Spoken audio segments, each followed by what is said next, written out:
Welcome to the Yale Sleep Medicine Grand Rounds. My name is Parvati. I'm one of the sleep providers at Yale, and I'm stepping in for Shri today. Before I introduce our wonderful speaker, I have a few brief housekeeping announcements to make. First, please take a moment to ensure that you are muted. And then in order to receive CME credit for attendance, please see the chat room for instructions. You need to sign up to get this credit, and if you have not signed up already, please send a message to Debbie Lovejoy. And if you think anyone else is interested in joining these conferences, please reach out to her as well. If you have any questions or comments during the presentation, please use the chat room or take the opportunity to unmute yourself at the end of the talk and ask questions, and I will also help moderate the session. Recorded versions of these lectures will be available on YouTube a few weeks after the presentation in case you want to watch it again. And then I have the great pleasure of introducing Dr. Safia Samim Khan. Dr. Khan is a board-certified sleep specialist and family medicine physician. She is an associate professor for the Department of Family and Community Medicine with a secondary appointment in the Department of Neurology at University of Texas Southwestern Medical Center. She is the program director of Sleep Medicine Fellowship Training at University of Texas Southwestern Medical Center in Dallas. She completed her residency training in family and community medicine at Texas Tech University Health Sciences Center in El Paso. After completing medical school at Quaid-Azam Medical School in Pakistan, she trained for sleep medicine fellowship at the University of Texas Southwestern Medical Center in Dallas, where she's currently training the sleep medicine fellows and family medicine residents. Her special interests are sleep disorders among women, predominantly primary prevention and early detection of sleep disorders in this population. Her publications and scholarly works have highlighted these interests. She is the author of many research and review articles and the editor of the book, A Clinical Casebook of Sleep Disorders in Women.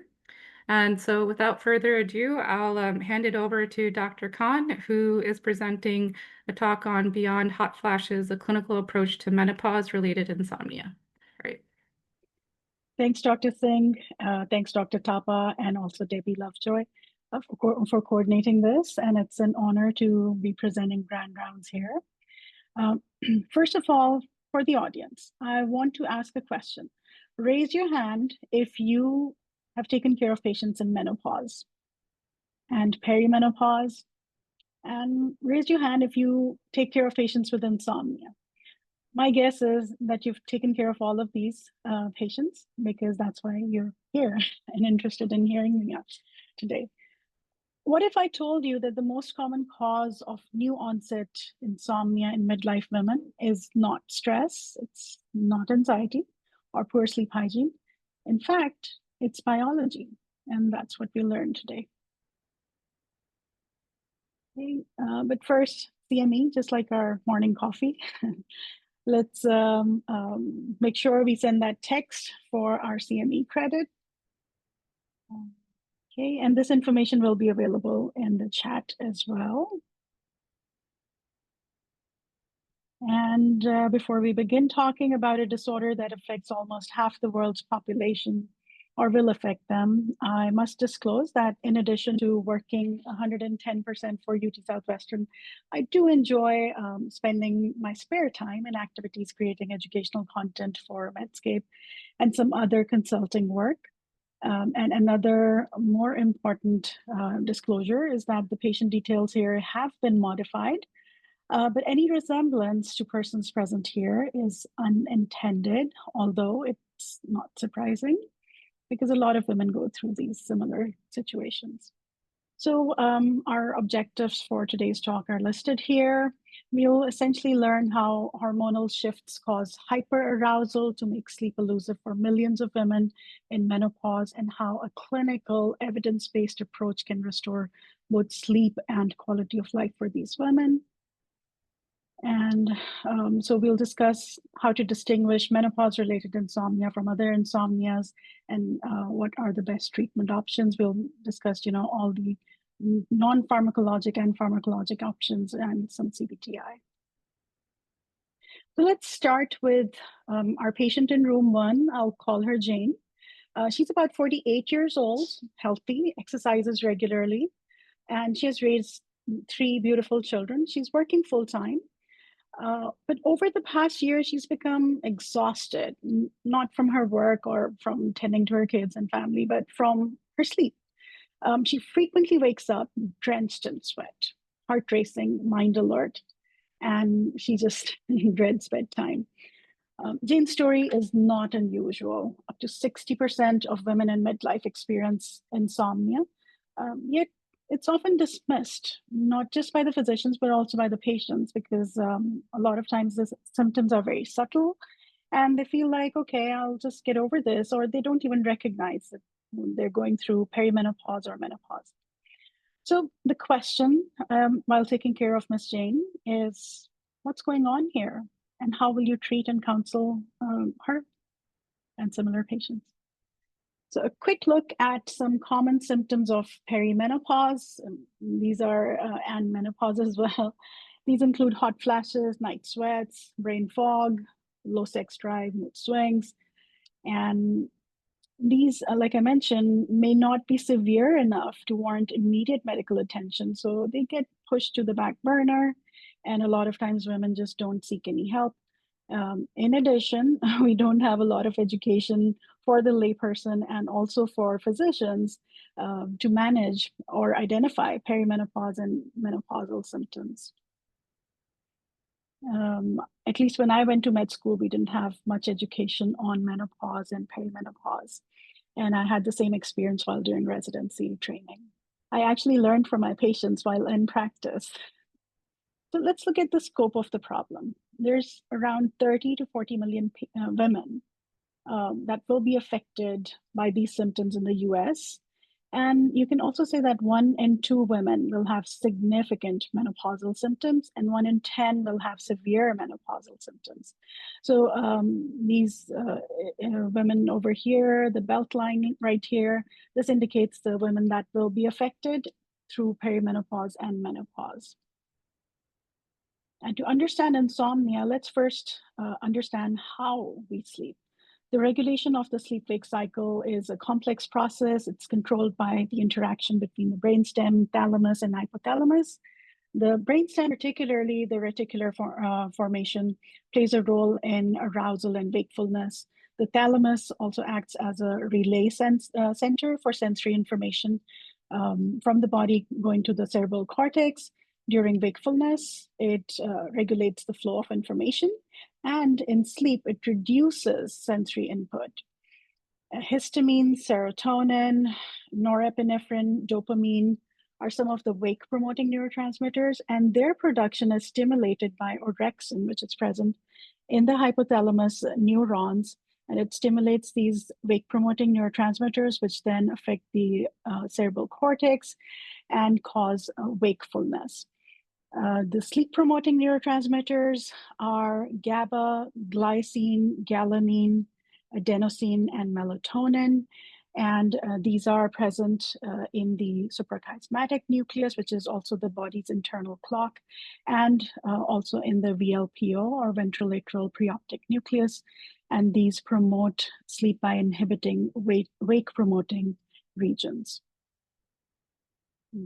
Okay, next is the circadian drive. This is regulated by the suprachiasmatic nucleus via light stimulation that inhibits production and release of melatonin. And the suprachiasmatic nucleus is the body's master clock. And interestingly, estrogen and progesterone both have receptors in the suprachiasmatic nucleus, showing evidence of their role in the circadian rhythm cycles. And then last but not least is the homeostatic drive. This is also called process S. And this is the drive for sleep. Essentially, when you have been up for a certain amount of time, then that increases the drive for sleep. And when you've been sleeping for a certain amount of time, then that reduces drive for sleep. It increases drive for wakefulness. So essentially, I advise my patients, I remind them that whenever they wake up, their body will be ready for sleep 16 hours later, because they need that wakefulness to increase the homeostatic drive for sleep. And the homeostatic drive is regulated by buildup of adenosine through ATP breakdown. And we'll learn more about that. So what are the effects of estrogen on the neurotransmitters involved in sleep and wake? What does estrogen and progesterone do?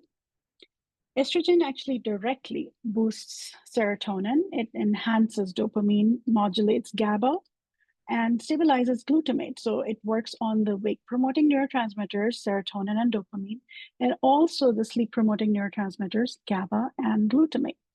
And progesterone binds to the GABA receptors in the brain, GABA A receptors to be specific. And these are the same receptors where barbiturates and benzos also attach. Although progesterone has a different binding site, but the same receptor. And that's how progesterone promotes sleep, by acting on those same receptors. Okay, so what is insomnia? We have the defining criteria listed here. Essentially, when you're having difficulty falling asleep or staying asleep, or you wake up too early in the morning, and you have daytime symptoms like tiredness, fatigue, brain fog, and you have the opportunity for sleep. For example, in homeless people or residents for that matter, who are almost homeless because they live on the, not on the street, but in the hospitals. So residents, for example, they don't have, or med students, they don't have the opportunity for sleep time. So we cannot diagnose them with insomnia or chronic insomnia. But other people, who have the opportunity of sleeping and they're unable to fall asleep or stay asleep, that would qualify for insomnia if they also have daytime impairment of function.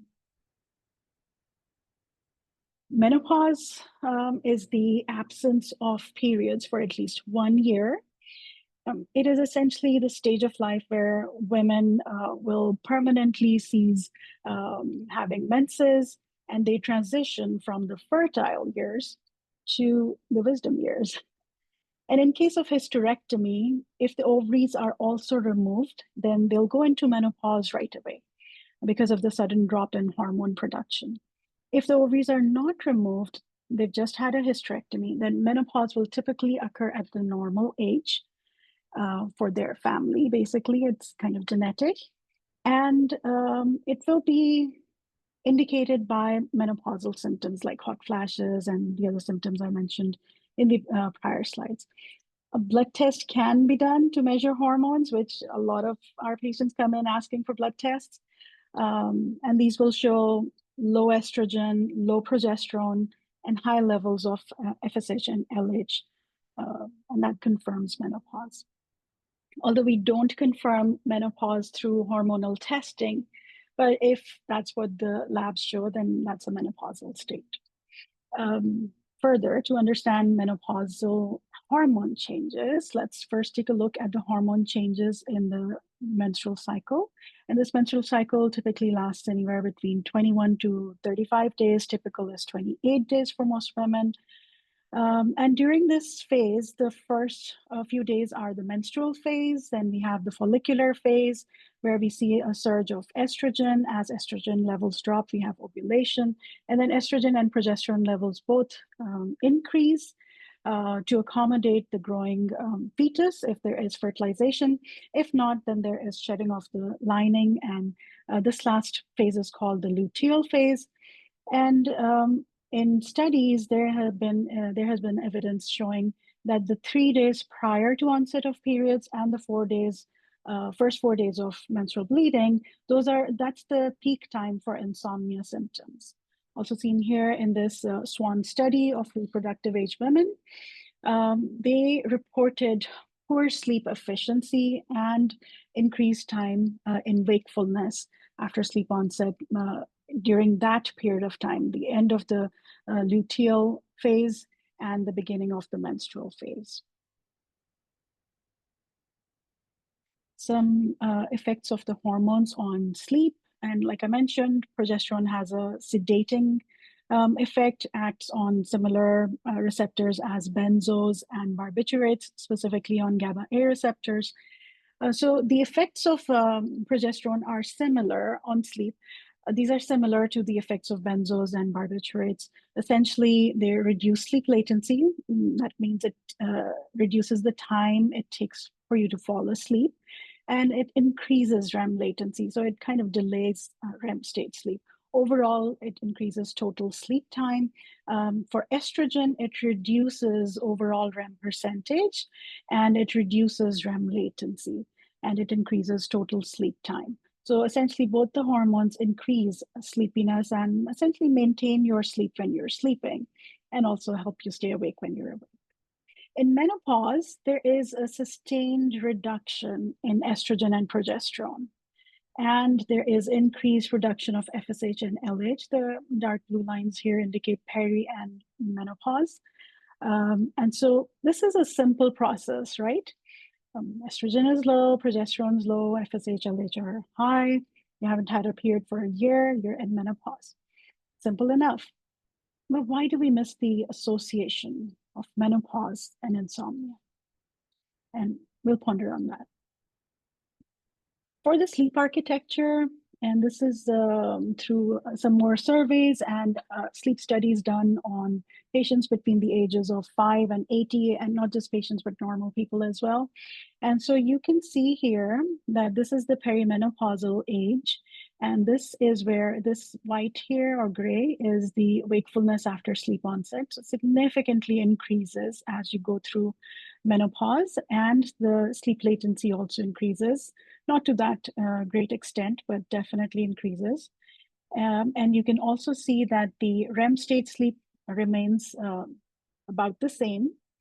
Slow wave sleep is significantly reduced as we go through menopause. And this is the stage of sleep where you have more restful sleep when you wake up from REMs, from a good cycle of slow wave, REM, normal stages of sleep, then you feel more refreshed. But as we grow older, slow wave sleep is reduced and wakefulness after sleep onset is increased. Stage 1 is increased as a result of increased wakefulness. And whenever we go into sleep from wakefulness, we first go into stage 1 sleep, then stage 2, and then the other stages of sleep. And that's how you can see that there is variation of sleep-wake stages as we go through perimenopause and menopause. In association with these reduced hormones, there's also decreased production of melatonin, increased anxiety, mood fluctuations, and also nocturia, which can also cause sleep fragmentation and reduce sleep efficiency. So how is insomnia caused? It is basically hyperarousal in the central nervous system that causes insomnia. It also causes, elevations in heart rate, whole body metabolic rate is increased, cortisol, and adrenocorticotropic hormones are also increased in insomnia. And this increases the physiological arousal state. And as a consequence, patients who have insomnia, despite being sleep deprived, they will not show, a lot of times they will not show tendency to towards daytime sleepiness because they are in a constant state of hyperarousal. And when we test them with multiple sleep latency test, which is used for diagnosis of narcolepsy or idiopathic hypersomnia, these patients test normal. Even though they're sleep deprived at night, they test normal on the MSLTs. Okay, let's take an update from our patient in room 1. She's been having multiple nightly awakenings due to excessive night sweats, bed sheets drenched in sweat. And her sleep study does not show any significant sleep apnea. Her AHI, apnea-hypopnea index, is less than 5, which is normal. More than 5 is mild sleep apnea. More than 30 is severe sleep apnea. But this patient's AHI came back normal. What we miss a lot of times, even as sleep specialists, a lot of times I forget to look at this, is the arousal index. How many times is the patient waking up at night? This is important. Less than 5 is normal, more than 5 is abnormal. And our patient here is waking up 18 times an hour. Her insomnia severity index is also elevated at 18 points. And we'll take a look at the insomnia severity index in a couple slides down. But first, let's take a look at our patient in room 2 while we're also trying to figure out what's going on with our patient in room 1. Our patient in room 2 wants her hormones tested. And like I probably said earlier, a lot of us kind of cringe at the request because we don't know what to do with those hormone numbers once we receive the numbers.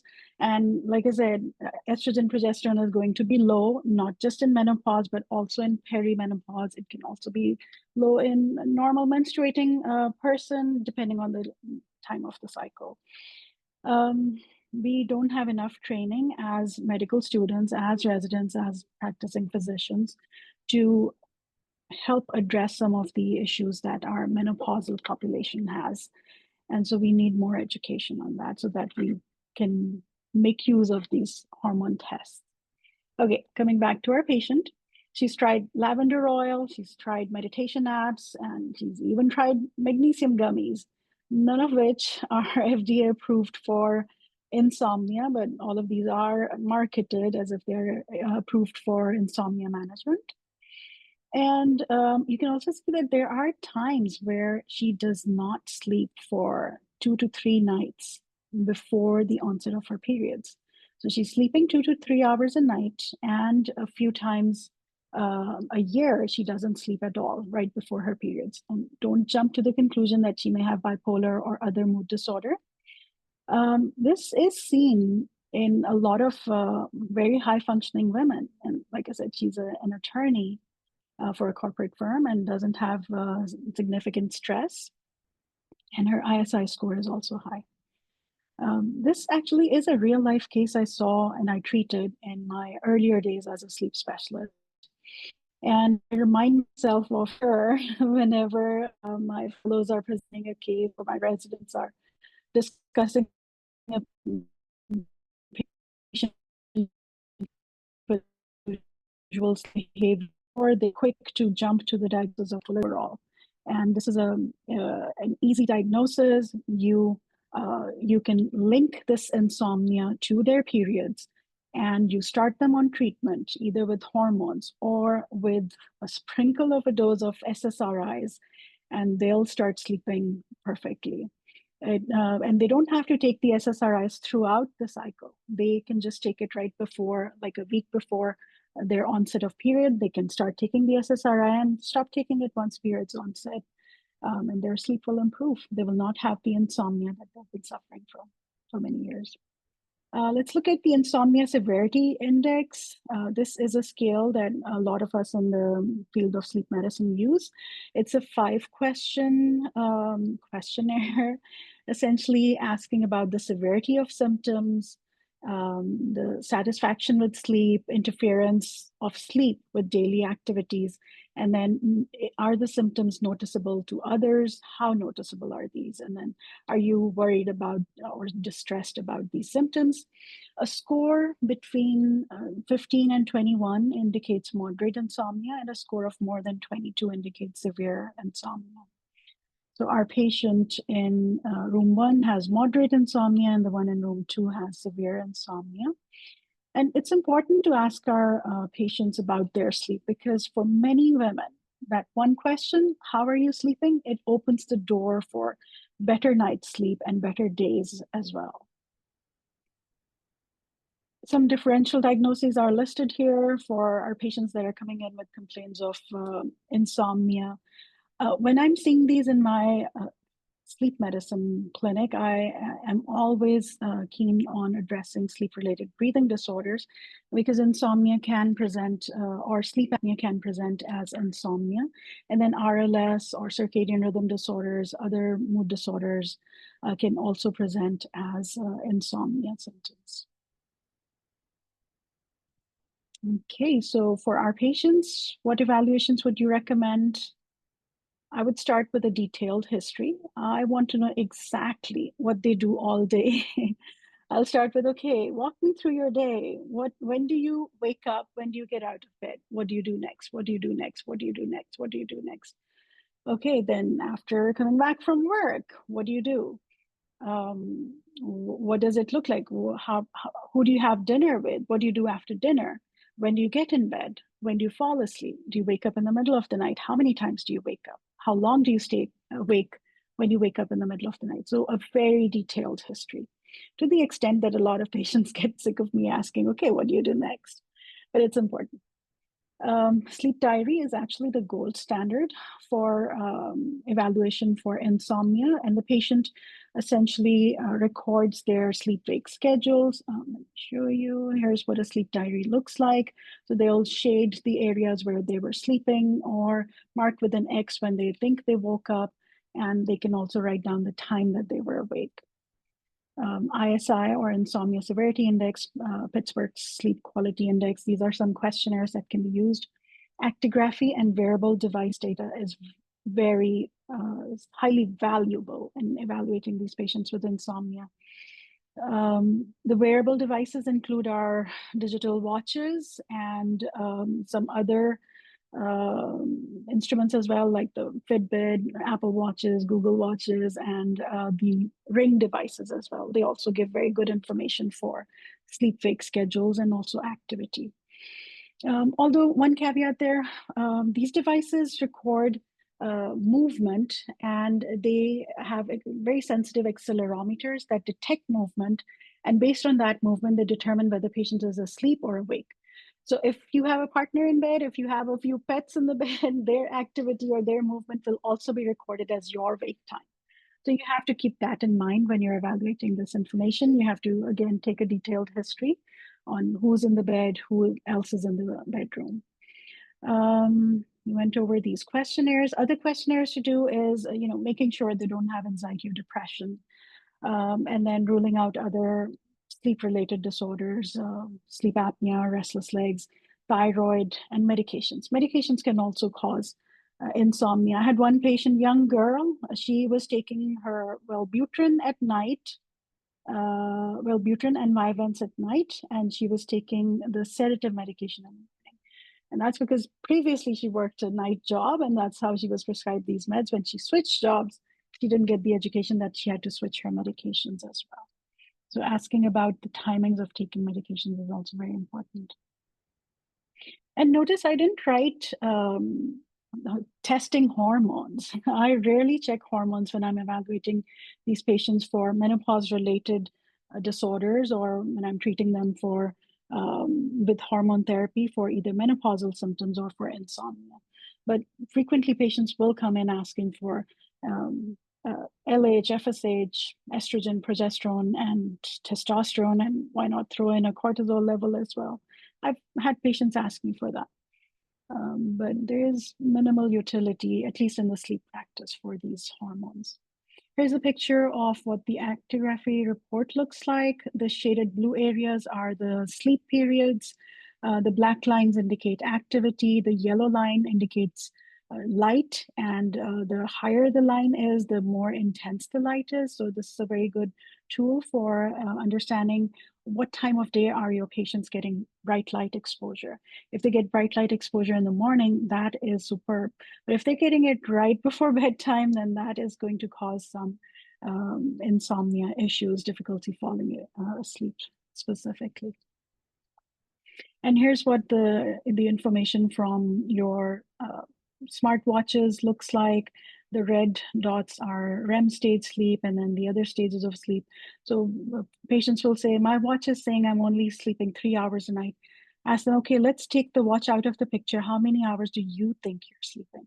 And let's talk about that.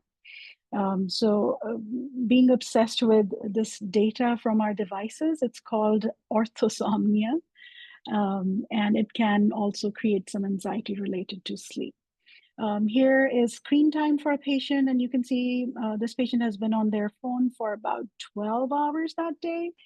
I don't know about what you're thinking, but definitely I think this patient may have like a sedentary lifestyle, and that can also increase risk for insomnia. Okay, quick fact about the animal kingdom. Many migrating birds will sleep, they will have unihemispheric sleep, which means one of their hemisphere will take a nap while the other is awake. And so for the great frigate bird, these birds sleep anywhere from 5 to 40 minutes, 5 to 40-second bursts of sleep, so that they're only sleeping 3 to 5 minutes in a day in 24 hours while they're migrating. So they're essentially just zapping in and out of sleep, and they're able to migrate, cover long distances. And obviously they rest when they reach their destination. Okay, let's take a deep breath. And let's go to the second half of our talk, which is management. Okay, and we'll talk about, herbal remedies as well. And this is not weed. This is a picture of black cohosh, which is used for hot flashes. It is actually available over the counter. Here's a simple algorithm for management of insomnia and for managing other medical disorders as well. You take a good history, you make a diagnosis, you educate the patient, and for insomnia, you implement some good sleep hygiene routines. And then if the patient doesn't improve with these good hygiene strategies, or if they've already tried these and then they're coming to you, then it's time for non-pharmacologic and pharmacologic therapies.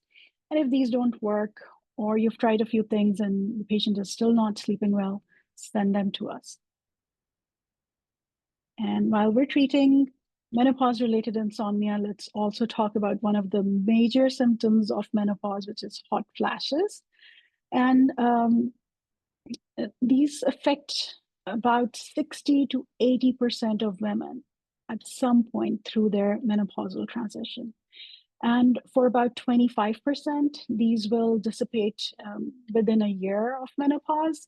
But for a small minority of patients, these may last for over 5 years. And for some patients, these may last the rest of their life.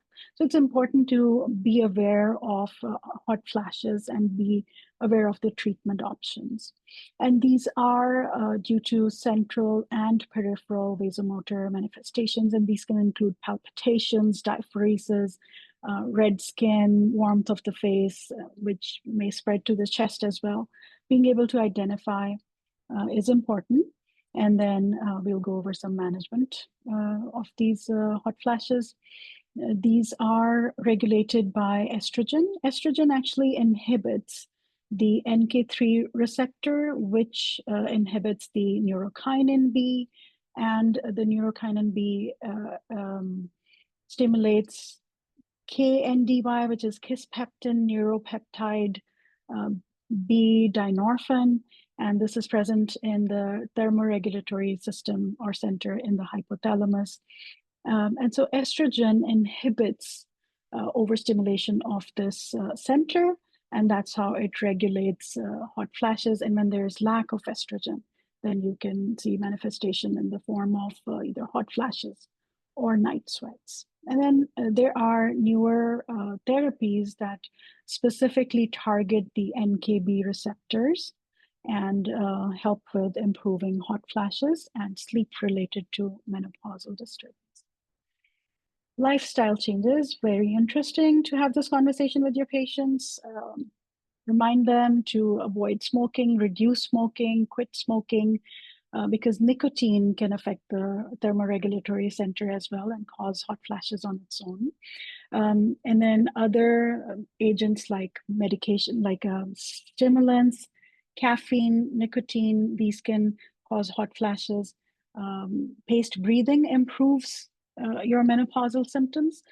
Paced breathing is also described as box breathing. So you take a deep breath for 5 seconds, hold it for 5 seconds, exhale for 5 seconds, hold it for 5 seconds, and that helps with reducing the anxiety associated with these hot flashes and night sweats as well. Keeping a healthy weight is very important. We know that obesity is rising, and hopefully the newest drugs for obesity management will help with this pandemic. Keeping a good weight helps reduce the hot flashes, and it also helps improve sleep. When you're overweight, obese, heavy, then you can have other disorders like sleep-related breathing disorders and even restrictive lung disease because of all the weight that you carry on the chest. So it's important to keep a healthy weight. Mindfulness-based stress reduction and cognitive behavior therapy are some other interventions that are included in lifestyle modifications. And there are a lot of apps and a lot of videos on YouTube that will have these strategies for CBTI, for relaxation. My favorite from the non-pharmacologic treatment options is improving sleep hygiene and sleep restriction. So I really like sleep restriction. What that means is you reduce time in bed. And while we're implementing these non-pharmacologic treatment options, it also helps to know the predisposing, precipitating, and perpetuating factors for the insomnia. Frequently, it's not just menopause or perimenopause, it may be other factors that are leading to insomnia. For example, somebody going through a divorce, that would be a precipitating factor, or death of a spouse or parent, or moving to a city, different city, changing jobs, losing a job. These can be precipitating factors. Usually these are not modifiable, but the predisposing and perpetuating factors are definitely modifiable. Understanding this process really helps with the CBTI and the education that will help improve their insomnia. This is my favorite slide. I preach this all day. This is the 5 R's for sleep hygiene. This includes regularity for not bedtime, but wake up time. Wish I could be waking up at 10 a.m. So schedule or anchor the wake up time, and your weekday wake up time should be similar to your weekend wake up time. If your weekend wake up time is more than 2 hours away from your weekday wake up time, then you're essentially giving yourself a jet lag. And then Monday, Tuesday, Wednesday, you're catching up on fixing the jet lag. That's weekend again, and you're messing up your sleep-wake schedule. So keeping a regular or anchoring your wake-up time is really important. Reserving the bed for sleep and intimacy, not sleeping elsewhere, not watching TV, being on your phone, scrolling, or being on your computer in bed. This is not recommended. Modify these habits and your sleep will start improving. Restrict time in bed. If you're not sleepy, don't get in bed. If you are taking naps during the day, it will affect your sleep at night. Naps during the day count towards your total sleep. So restrict naps, restrict it to less than 30 minutes. And so you will not have disturbance in your sleep onset insomnia. Having a good routine that builds up towards your sleep time is important, and that also helps prepare the body for your sleep at night. Relaxing before bedtime is important. So schedule a time where you're going to, jot down everything that's worrying you, that's on your mind. Just write it down and tackle it the next day. Don't stress over it right before bed. Sleep restriction, we went over this. It's reducing time in bed. So you can actually calculate, like I take out a paper and I'll start writing down, okay, when do you wake up? When do you get out of bed? When do you get in bed? When do you fall asleep? A lot of times our patients that are coming in with complaint of insomnia, especially the ones that are referred to us from psychiatry department, who are on 4 or 5 sedatives already, they will be in bed 14, 15 hours a day. They don't need to sleep 14, 15 hours. And so that increases their frustration towards sleep because they think they're in bed, but they're not falling asleep. If you reduce the time to match the time that they're sleeping, it will help reduce the anxiety associated with insomnia and with bedtime. And that improves sleep efficiency. So I advise my patients, if you must rest all day, rest on a couch, rest in a room other than your bedroom, so that your body starts associating the bed with sleep. I use the analogy of potty training. So for example, for kids, when we're potty training them, they sit on the potty, they do their business, they sit elsewhere, and they're not, having accidents. Just like that for adults, when you are getting in bed, that's when you need to fall asleep, and you should not be falling asleep elsewhere. We need to recreate the association of the bed with sleep. Relaxation, again, a lot of techniques for relaxation are available. A lot of our sleep psychologists are very good at helping our patients walk through these. And there are a lot of actually nice YouTube videos that you can recommend to your patients. Look at these videos and copy down or make smart phrases for your patients and advise them on watching some of the ones that you think will work for your patients. Use these tools that technology and AI is bringing. And last but not least, our favorite pharmacologic options for treatment. Spoiler alert, melatonin doesn't always save the day. So a lot of times we have to use some of these medications to help our patients sleep, despite using CBTI and all the non-pharmacologic interventions. A lot of times patients have very high levels of anxiety associated with sleep and insomnia. Treating their anxiety, treating the insomnia will help improve their overall sleep. And for our patients who have menopause or perimenopause-related insomnia, hormone replacement therapy is a blessing. Hormone replacement therapy did get a lot of negative publicity back in the early 2000, when the Women's Health Initiatives study came out and had some negative associations with certain cancers, heart disease. And we'll look at some studies regarding that. But hormone replacement therapy, including in the form of pills or transdermal patches or creams or gels, they're very good options for menopause and perimenopause related insomnia.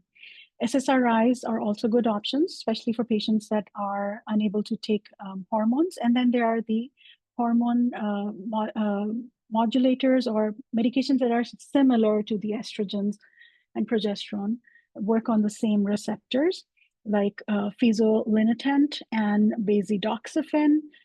You may have heard of tamoxifen, which is used as a breast cancer drug.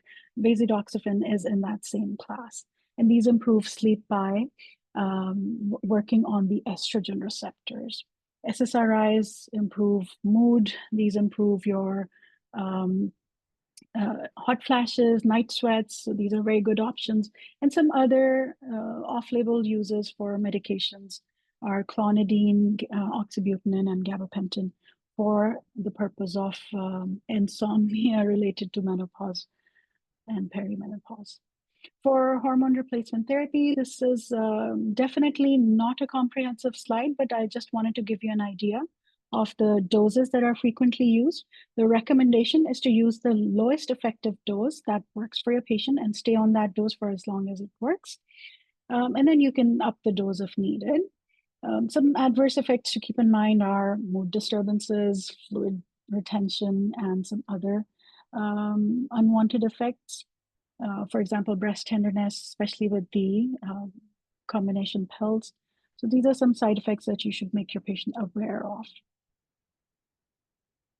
So here are two studies that I picked for updates on hormone replacement therapy. So this study this is from the NAMS, North America Menopause Society, and then this one is another study that was published in 2023 regarding menopause-related, hormone therapy-related all-cause mortality, and it showed significant benefits in reducing mortality with cardiovascular disease for patients that were on hormone therapy compared to patients that were not on hormone therapy.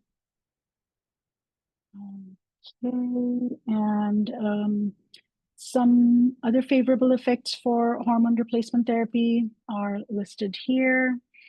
For example, patients that are using HRT report significantly improved sleep quality, and even in the Women's Health Initiative study, women that were on HRT reported improved sleep.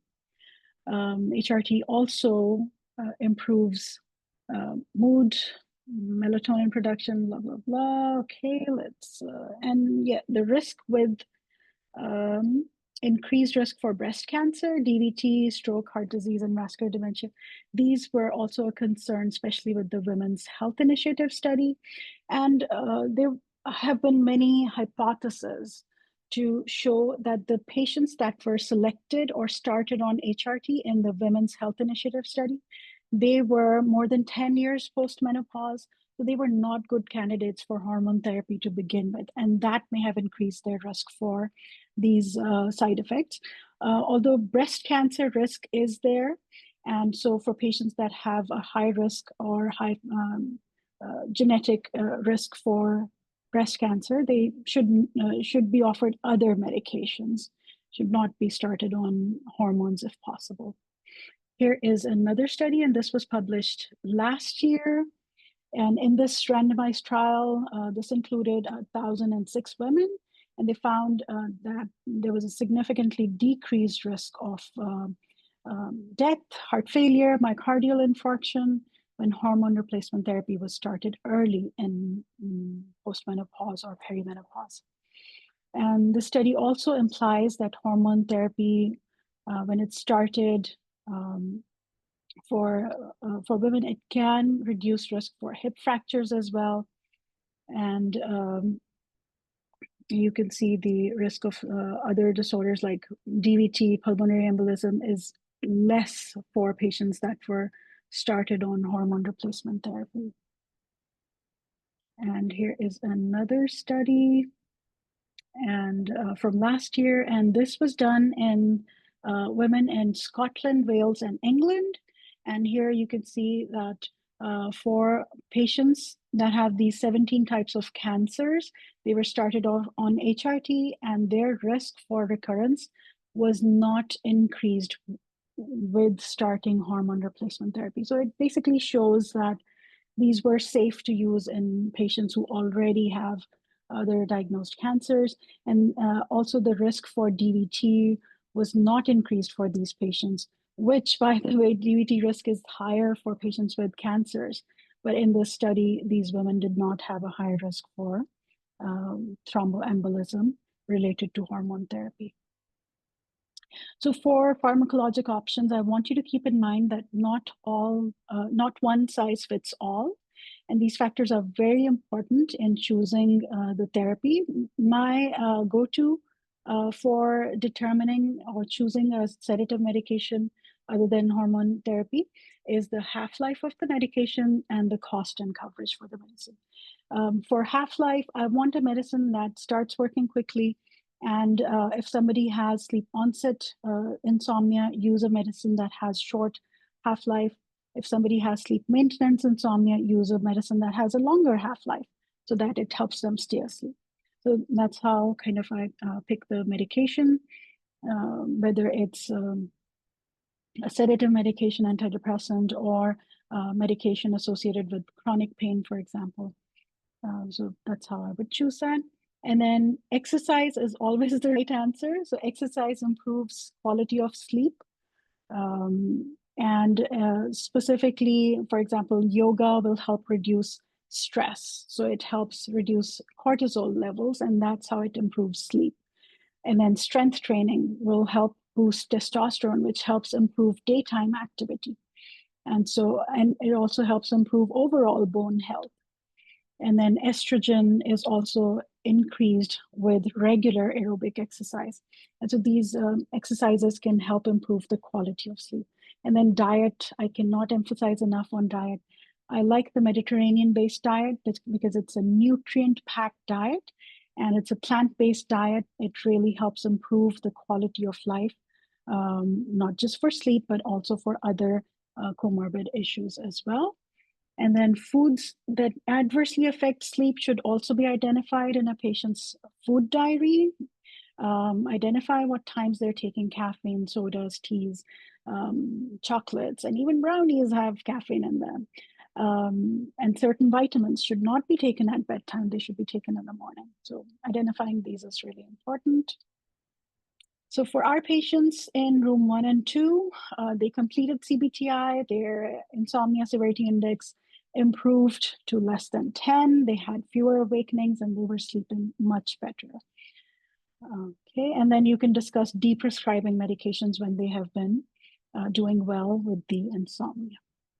Some unmet needs to keep in mind. What worked for our patient Jane and for other women like her is not one magic treatment, but it's a personalized or a customized layered approach. Women of color frequently go undiagnosed, and their experience with menopause and menopause-related symptoms is horrible. So we need to keep in mind that there are different cultural differences and factors that may impact our patients differently. And these disparities are also shaped by other social determinants like overall health, income, education, chronic stress, and lifestyle. So addressing these is also very important. Our second to last slide. So individuals with insomnia frequently underreport their sleep issues.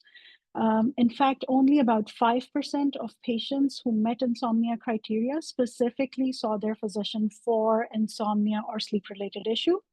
The very small fraction, 5%. And then 26% were seeing their physician for some other problems, and they mentioned insomnia when they were asked, and more than 60% did not bring up insomnia or sleep problems with their physicians. So it is your responsibility to ask them.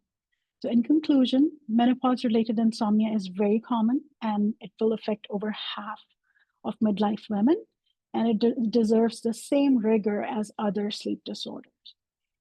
It's driven by hormonal, circadian, social factors or psychosocial factors, and it's not simply attributed to aging. With this talk, I hope that you feel empowered to treat patients with menopause-related insomnia. And I will leave you with this one question that I want you to ask for yourself and for your patients. How is your sleep? Thank you.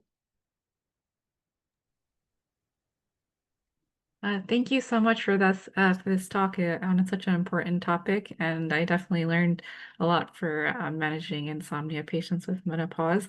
Does anybody have any questions that they would like to ask?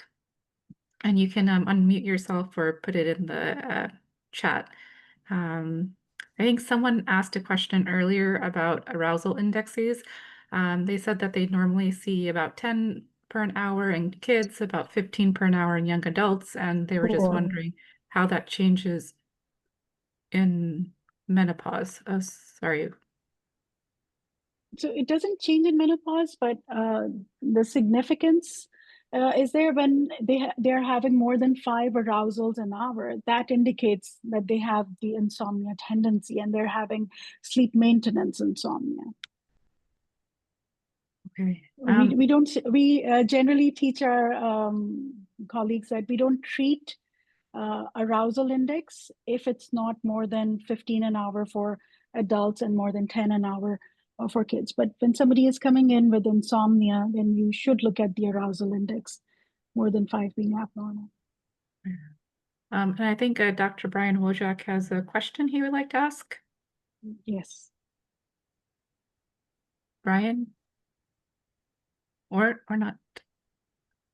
More of a comment.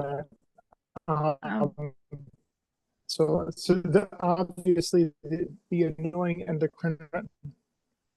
Hello, no.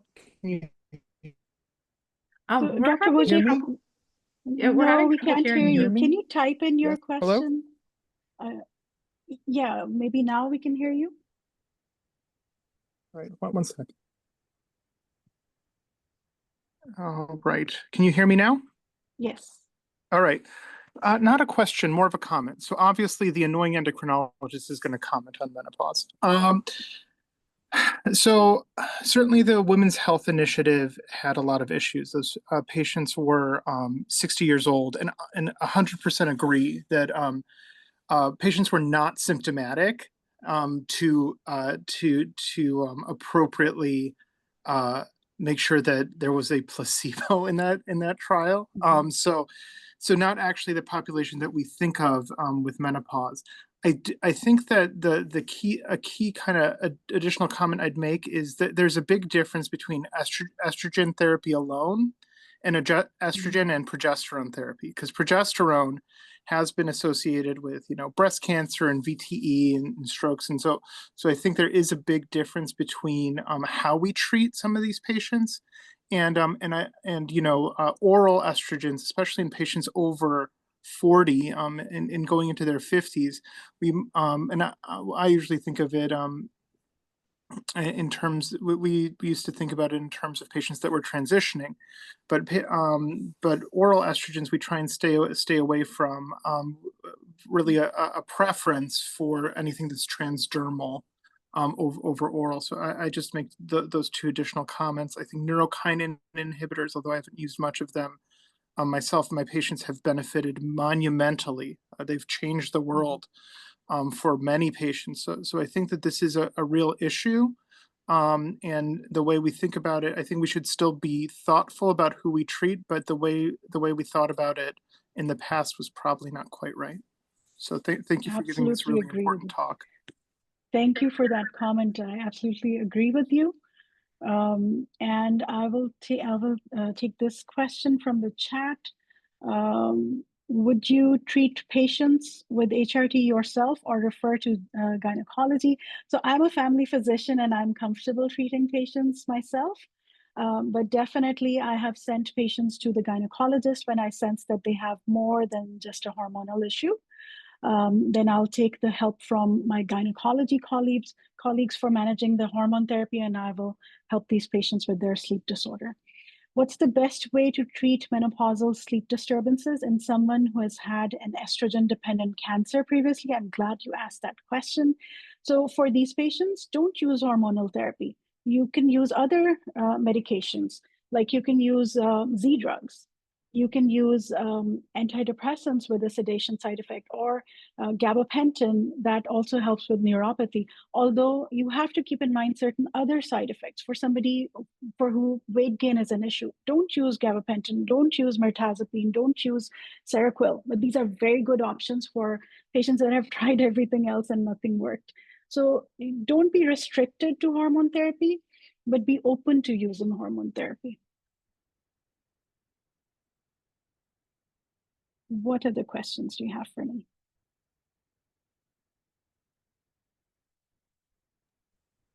I'm not very familiar with Veoza. Is there any data about Veoza and helping, improving insomnia in patients and their sleep quality, like a randomized controlled trial or anything like that? I will be honest here. I did not, for the purpose of this talk, I did not look at that specific data, but I can get that information for you. Sure. But like Dr. Abojek said, it monumentally improves the quality of our patients' sleep. So anecdotally, I can testify that yes, it improves their sleep. But regarding PSG data, I will have to go and look for those specific studies and numbers. Okay. All right. Does anybody have any last minute questions? It seems like maybe not. Thank you so much for coming. This was great, and yeah, thank you again, and we'll see everybody again next week. Thank you very much. Thank you. Bye.